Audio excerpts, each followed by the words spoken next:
Listen to me. If there was a wise man who would ever think of this, they would say in order to be superior to the man, you've got to be the man. For I am the man himself.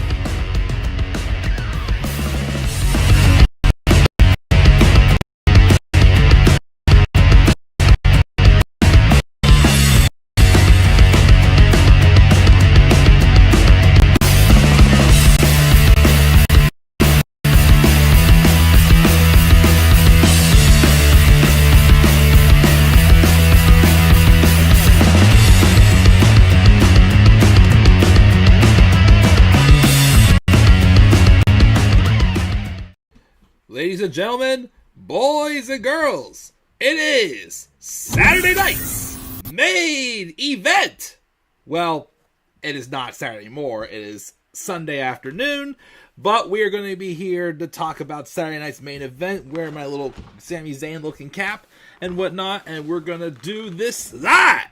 What's going on, guys? This is the Club of the Man 1993, and again, this is my live review of last night's episode of WWE's Saturday Night's main event. It is the first of 2025, and the second since they brought back the event last year. I still have no clue what they're doing with these. Not sure if they're going to be once a month, or if they're going to be quarterly, or if they're going to just like shake it up a little bit. I'm not sure when they're going to do these. Like I said, if they continue to do more of these, and I continue to gain more interest in these, I will create, of course, a separate playlist for this, but of course, I know it doesn't matter. But this one was live from the Frostbank Center in San Antonio, Texas. San Antonio is a very nice city. I have been there once. I thought it was very worthwhile checking out and visiting. Definitely go along the Riverwalk. It is fun. You can go into Dick's Last Resort. I did that there. And it was quite an interesting experience as well for it. That was 6 years ago, I believe I went there. And so what? But yeah, San Antonio is good. But again, we're not here to talk about the city. We're here to talk about this show. So my overall thoughts on the show. I went into this episode with a little bit lower expectations than I did the first time. Because when I watched it last month, to be honest, it kind of felt like a glorified house show. And I also thought that the show was... everything felt very rushed on the show. I said that they should just do just 4 matches instead of 5. And I was concerned because there were 4 matches... but there was also a segment, which was the contract sign, which I thought that was going to close the show. It did not. It was in the middle of the show, which I'm fine with. Although, based off of the results of the main event, I still felt that maybe they should have. But either way, also, that contract signing wasn't, like, the best thing in the world to me either. It was pretty much a segment you could have just done on SmackDown. I didn't see the point to hype it up as a, like, network special or whatever you want to call it event. But overall, though, I did enjoy this episode better than last month's. Were there some things that bothered me? Yes, but I think the pacing was better. The matches, for the most part, were better. Not really any big moments, though. Last month, we did have Chelsea Green becoming the first Women's United States Champion. This one didn't. I didn't expect to have any. But, of course, this was an episode where also a star was born. And they indeed are starting the big push for Jacob Fatu, who I think will soon be the face of the company, if I'm being honest. I think that's who they have in mind to be, like, the next big thing for WWE. And the match he had with Braun Strowman accomplished exactly that as what it needed to be. I still say, though, well... that match alone was, well, it was a match, but it also was kind of a segment because of the ending. I'd say as far as wrestling goes, my favorite match for sure was definitely that Intercontinental title match with Braun Breaker and Sheamus. But we will get into it, talk about the entire show. There was some legends, of course, there. Jesse the Body Ventura was on commentary again, along with Pat McAfee and Michael Cole. We all know Shawn Michaels showed up for the contract signing. Hulk Hogan apparently was supposed to be there. But then he said he was busy. Don't know if it had anything to do with him getting booed out of the building at the Raw Netflix debut. But yeah, he wasn't there. Instead, though, we did see Ted DiBiase was in. Well, Ted DiBiase Sr., the $1 Million Man, was there, along with Dory Funk Jr., Hacksaw Jim Duggan. I know we saw Mark Henry in the crowd too. I feel like a few others, but yeah, we had a nice mix of sub legends, keeping that vintage feel for sure, as they were back in the 80s when Saturday Night's Main Event was a thing. When they didn't have weekly shows like Raw and SmackDown. So again, I still say it was fun. The pacing of it was much better. I was able to digest and enjoy the show more. Like I said, though, they do have to still continue to improve and not make this feel like a glorified house show every couple months or however long they do this. But it was fine. I gave it a better grade than I think I gave a C+ to the first one from last month. This one I gave a B. Good wrestling, not too much story development, but it was a better executed show, I thought, in my opinion. But let's check the live chat before we get started. We have Tyler leaving a couple of his thoughts. He thought the show was okay. He thought Nia and Rhea was boring. Definitely my least favorite match of the night as well, too. And Braun and Sheamus was fun, as well as the big boy fight. Big men slapping meaty meat, or whatever heck they say it. But just a couple thoughts there. But thank you for that, Tyler. But we are going to get into it, and we're going to talk about the show. So we opened up with the match I probably was the least excited about, which was Nia Jax and Rhea Ripley. This was the only match that I did feel it was kind of rushed, if I'm being honest. It was okay. Like I said, it was nothing special. I think I was just drawn out of this match a lot because, again, how on earth did Nia earn this title opportunity? She dropped the title to Tiffany on SmackDown with her cash-in. And then she goes to Raw and attacks Rhea for no reason when she's not even a Raw superstar and somehow gets a title shot. The story was just weird. I think it was just like a throwaway match to throw on the card. They had some sort of women's action on this card. But the setup for it just didn't make sense, in my opinion. And again, the match wasn't super long. This is the only one that I said that did feel a wee bit rushed.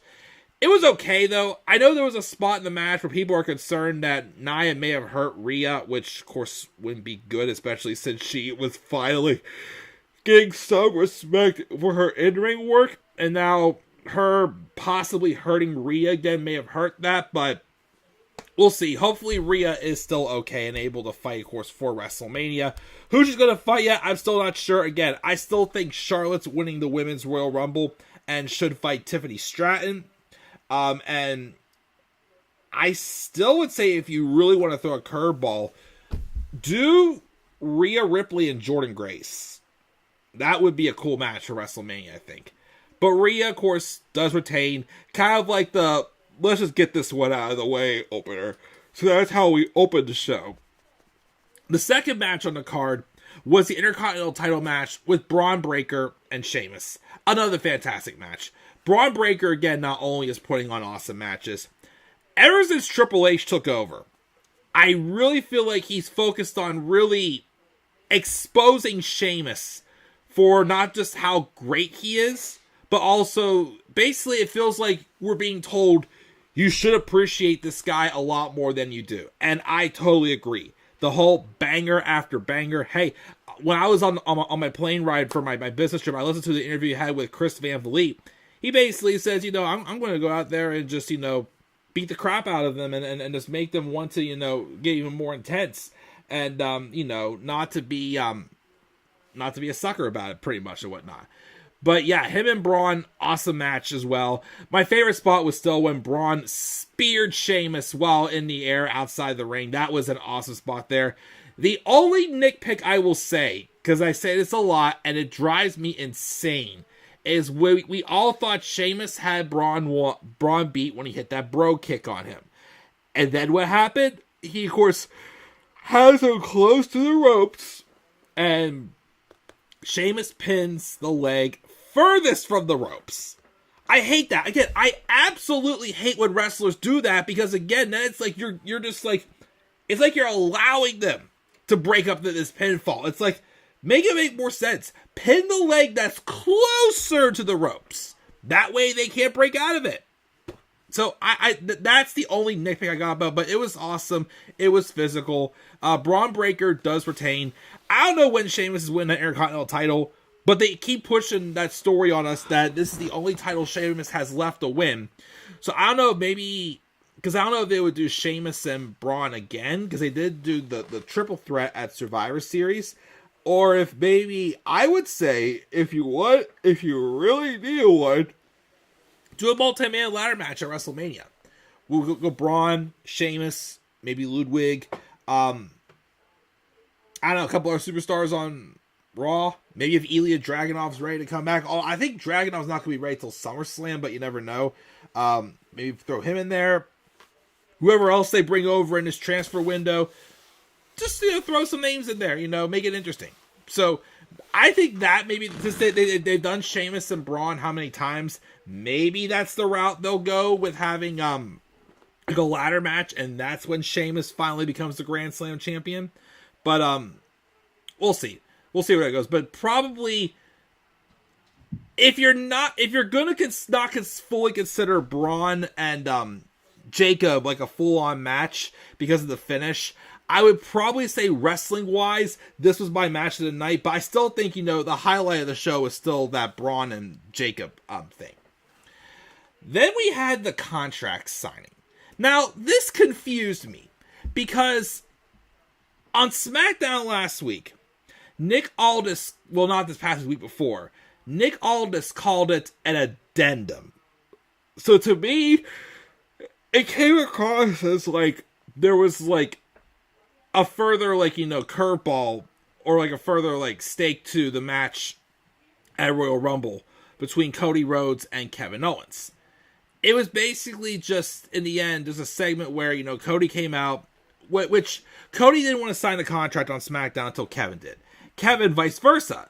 Nick Aldis was obviously upset, so he's like, we're bringing the big guns, Shawn Michaels. So Shawn Michaels comes in, and they do this segment. I'm thinking, what could Shawn Michaels possibly do that Nick Aldis couldn't?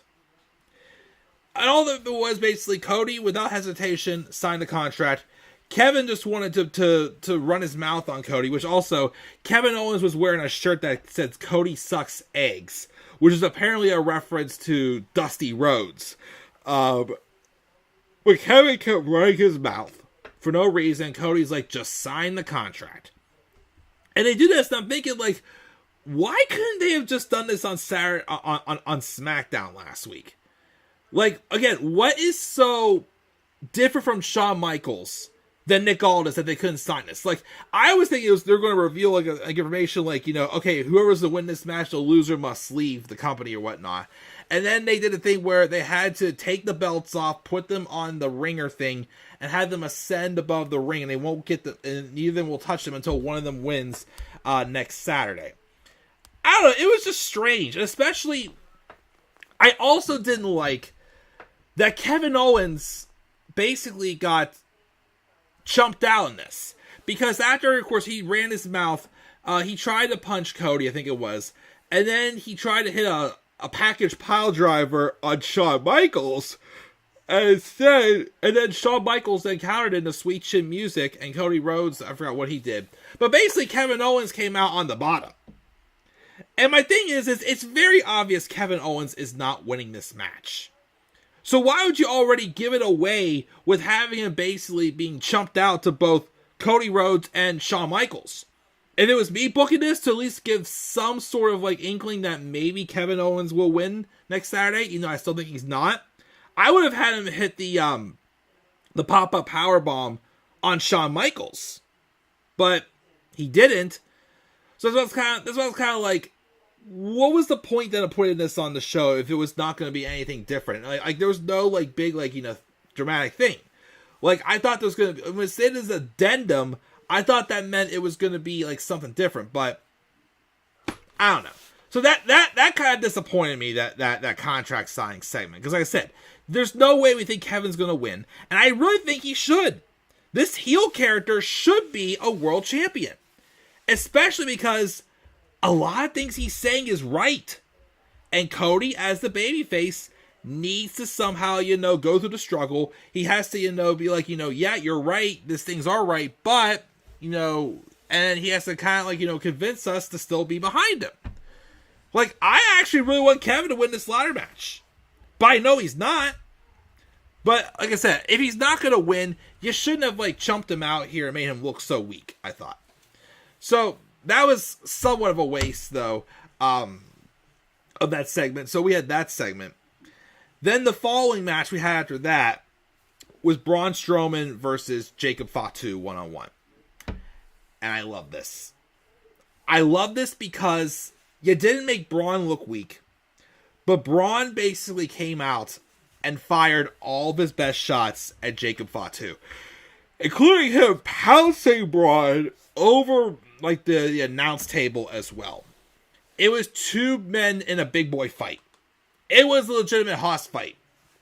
But as much of a monster Braun Strowman was, the more he, got to Jacob Fatu, the more Jacob Fatu got pissed off.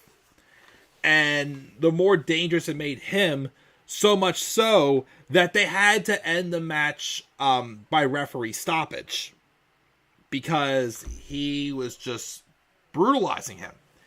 You had to get security in there as well to break it up, but somehow Jacob was finding his way back in.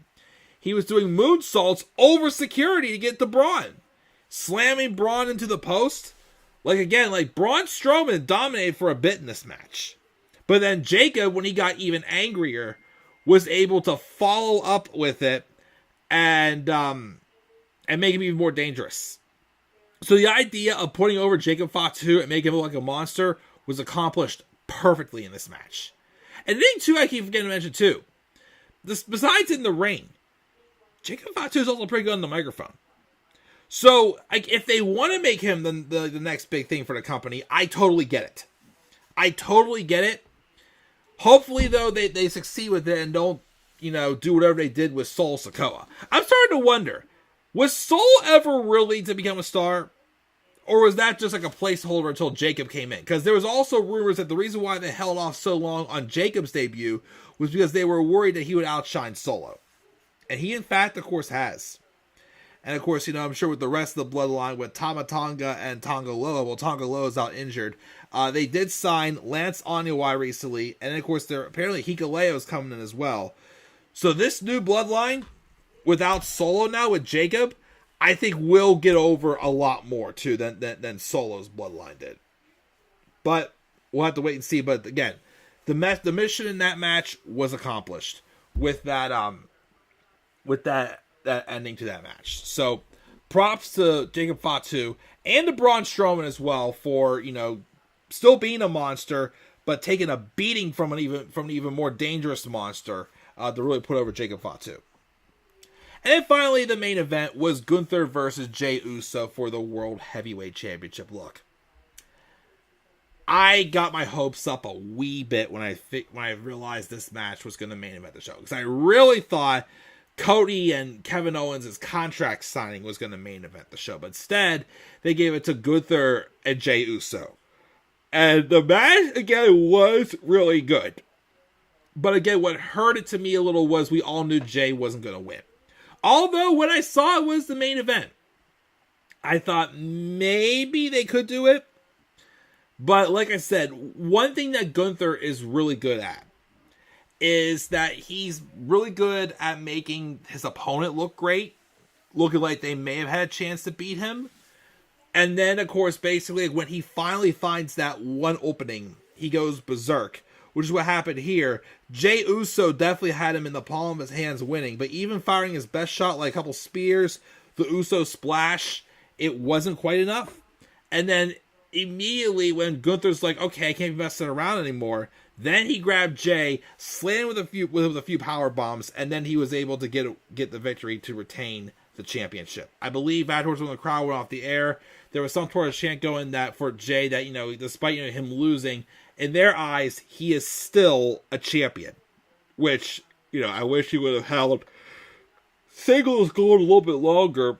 He could have won the match here. What you could have done is, because like I said in my SmackDown review or Raw review earlier this week, I love Gunther, but I do agree when everybody says that I feel like that his momentum has kind of died off a bit since he lost at Crown Jewel. I still say this, I still think he should have won a crown jewel, because he tells a story better through a win, and Cody can tell a better story through a loss. But the fact he didn't win, I feel like kind of hurt his mojo a little bit. So, like, I wouldn't have been surprised, because this is momentum has slowed down, if they would have had Jay win the world title here. Heck, you could have had him drop it to, like, Seth Rollins at Chamber, the setup for Seth Rollins and CM Punk.